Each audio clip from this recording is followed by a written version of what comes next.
Yan. Tapos ko nang maggawa ng warihanap. Yan po. Yan ang ginawa ko. Ito. Yung karne at saka giniling na karne at saka bigas. Yun. Binalot ko sa nung pangalan to, nung grape. Yung dahon ng ubas. Yun ang pinambalot ko dito. Ayan. Yan, oh. Kakagawa ko lang to.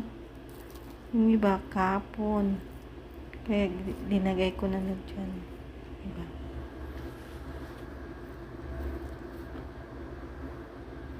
Yan ang ginawa ko ngayon. Warihanab. Hirap magbalot ng ganito.